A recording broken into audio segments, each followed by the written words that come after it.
एक मजदूर आदमी है, बड़ा परेशान है, बूढ़ा हो गया, छोटा छोटा बच्चा है, एक जवान बेटी है।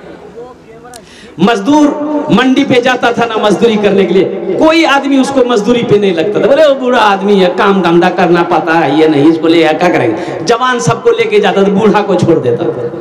बूढ़ा परेशान हो गया, लौट के घर आ जाता था, बीवी पूछती क्या हुआ, कुछ पैसा लाए, तो बूढ़ा कहता क्या करें, हम मंडी में जाते हैं, कोई आदमी बूढ़ा देखकर हमको मजदूरी पे नहीं रखता।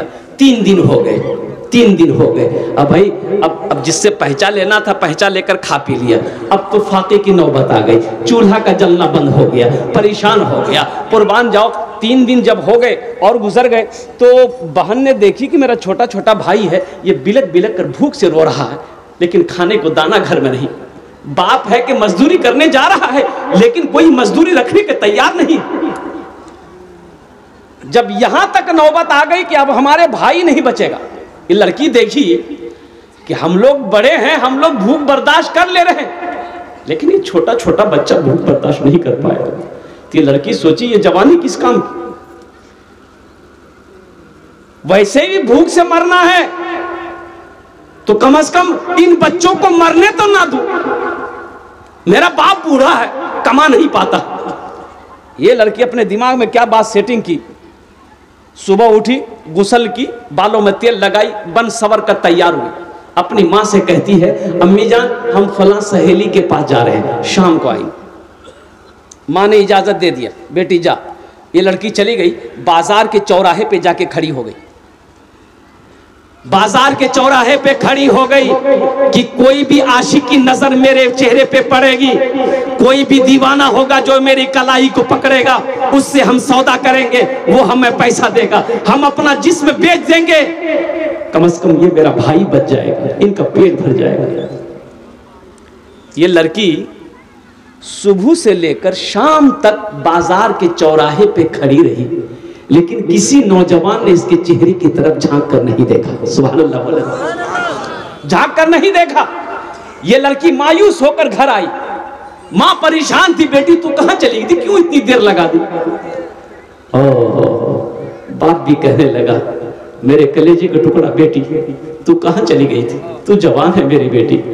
घर से जब बाहर निकला कर तो पर्दे के साथ निकला कर। बेटी की आंखों में आंसू आ गए, तो बेटी को रोते हुए बाप ने देखा, माँ ने देखा तो कलाई पकड़ ली कि बेटा क्या बात है, कोई बात है क्या, किसी ने कुछ कहा। बेटी रोते हुए कहती है कि माँ अपने भाइयों के बिलखते हुए रोते हुए मुझे देखा नहीं गया, इनकी भूख मुझे देखी नहीं गई। मैं चौराहे पे चली गई थी कि मैं अपना जिस्म बेचकर अपने भाइयों का पेट भरूंगा, अपने बूढ़े बाप के पेट भरूंगा। लेकिन तो बाप का फिर क्या हुआ, माने कहा फिर क्या हुआ, ये कदम तुमने उठाया कैसे। तो बेटी कहती है कि अब्बा हुजूर, लेकिन हैरत का मकाम यह है कि सुबह से लेकर शाम तक मैं वो चौराहे पे खड़ी रही, लोग आ रहे थे जा रहे थे, लेकिन किसी ने मुझे निगाह उठाकर नहीं देखा। तो बाप रोते हुए कहता है कि बेटी अरे तुम्हें कोई निगाह उठा के कैसे देख सकता है, तुम्हारे बाप ने जवानी से लेकर अब तक किसी के मां बहन की गलत नजर से नहीं देखा है। हमने जब किसी के मां बहन को गलत नजरों से नहीं देखा है, बहू बेटियों को नहीं देखा, तो मेरी बेटी को कोई गलत नजर से कैसे देख सकता है। इसलिए नौजवानों अपने निगाहों को पाक रखो। तो मैं ये कह रहा था कि बच्चे का नाम अच्छा रखो, ये अल्लाह के नबी की हदीस है। अल्लाह के नबी ने इरशाद फरमाया अपने बच्चों का अच्छा नाम रखो, नाम का जात पर असर होता है। अब बड़ी तेजी के साथ आइए, वही बच्चा को पढ़ाना है। अब वो बच्चा 4-5 साल का हो गया तो कहाँ लेके जाइएगा, अरे बोलो ना भाई, अरे 4-5 साल का भाई लीजिए, कहाँ लाजवा, मदरसा कि उम्मे कुछ लोग चाहते हैं नहीं नहीं नहीं नहीं उम्मा मदरसा में नहीं पढ़ेगी, करे मदरसा स्कूलों पढ़ती हो, इंजीनियर बनेगी, डॉक्टर बनाइए तो अच्छी बात, अल्हम्दुलिल्लाह इंजीनियर बनाइए, डॉक्टर बनाइए, प्रोफेसर बनाइए, वकील बनाइए, मास्टर बनाइए, अल्हम्दुलिल्लाह हमारी कौम को सबकी जरूरत है, हमारी कौम को सबकी जरूरत है। लेकिन मेरे नौजवानों, मेरे भाइयों, मैं चाहता हूं कि मेरा बच्चा बंगला भी पढ़े, हिंदी भी पढ़े, संस्कृत भी पढ़े, मराठा भी पढ़े, पंजाबी भी पढ़े, उड़िया भी पढ़े, दुनिया का हर भाषा मेरा बच्चा पढ़े। लेकिन मैं चाहता हूं कि मेरा बच्चा सबसे पहले जो पढ़ेगा वो अल्लाह का कुरान पढ़ेगा। और अपने बच्चे को कुरान पढ़ा दो, कम से कम मर जाएंगे ना तो यही बच्चा कुरान पढ़कर दुआ कर देगा, शायद अल्लाह आपके गुनाहों को माफ कर देगा। पढ़ाएंगे अपने बच्चों को कुरान? भाई कितने लोग तैयार हैं?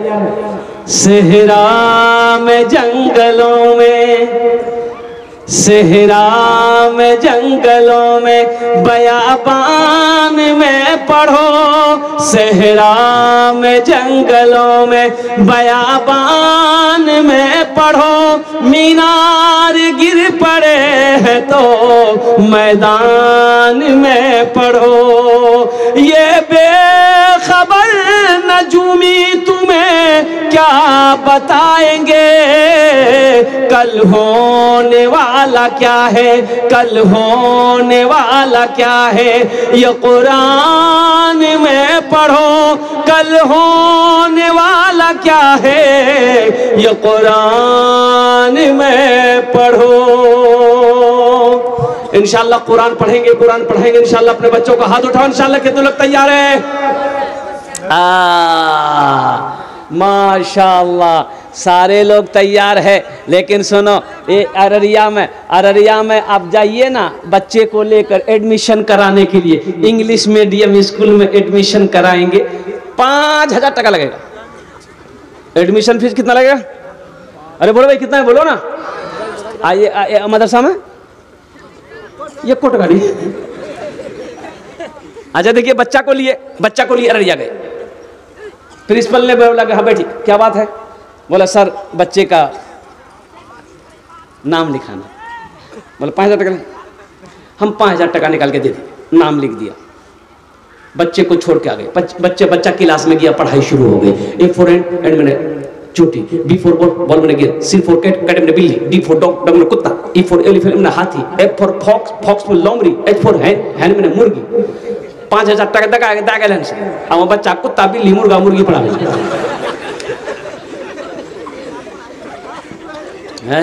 सोचो, हम मना नहीं करते अपने बच्चों को शौक से अंग्रेजी पढ़ाओ, हिंदी पढ़ाओ, संस्कृत पढ़ाओ, लेकिन सुनो मुसलमानों सुनो, सबसे पहले अपने बच्चे को अल्लाह का कुरान पढ़ाओ। इंशाअल्लाह अल्लाह के रसूल ने इरशाद फरमाया, जिसने अपने बच्चे को कुरान पढ़ा दिया, अल्लाह उसके बाप के सर पे ताज सजाएगा। अल्लाह उसके बाप के सर पे क्या सजाएगा? हाँ, जिसने अपने बच्चे को कुरान पढ़ा दिया, जिसका बेटा कुरान पढ़ लिया, कुर्बान जाओ। अच्छा दुनिया में कोई ऐसी किताब है दिखा दिए जिसको जो आदमी छू ले सवाब मिल जाए, देखे गुनाह माफ हो जाए? नहीं मिलेगी। लेकिन वाहिद किताब अल्लाह का कुरान है। कुर्बान जाओ, अल्लाह के रसूल इरशाद फरमाते हैं, जो मुसलमान कुरान को छुएगा अल्लाह छूने का सवाब दे देगा, जो मुसलमान कुरान को देखेगा अल्लाह उसके गुनाहों को माफ फरमा देगा। कुरान को देखेगा, मुसलमान देख ले कुरान को, अल्लाह उसके गुनाह माफ कर देता है। तो जो पढ़ेगा उसका मकाम कितना आला होगा, जो पढ़ेगा उसका मकाम कितना बुलंद होगा, कितना आला होगा। आज तो आलम यह है, अल्लाह अकबर कबीरा, हम कुरान से दूर होते चले गए। आपको पता भी है, आसाम के अंदर में 800 मदरसे को वहां की बीजेपी सरकार ने, गवर्नमेंट ने ताला लगा दिया। और मालूम आपको नहीं है हिंदुस्तान में क्या क्या हो रहा है? कुछ खबर है? पता है? पता नहीं है। मस्जिदों को आबाद करो, नहीं तो ये मस्जिदें छीन ली जाएगी। मदरसों को आबाद कीजिए, नहीं तो मदरसे हाथों से निकल जाएंगे। आसाम जिंदा मिसाल है। आसाम के अंदर में बड़ा मदरसे के अंदर में ताला लगा दिया, 800 मदरसों को ताला लगाया, 800।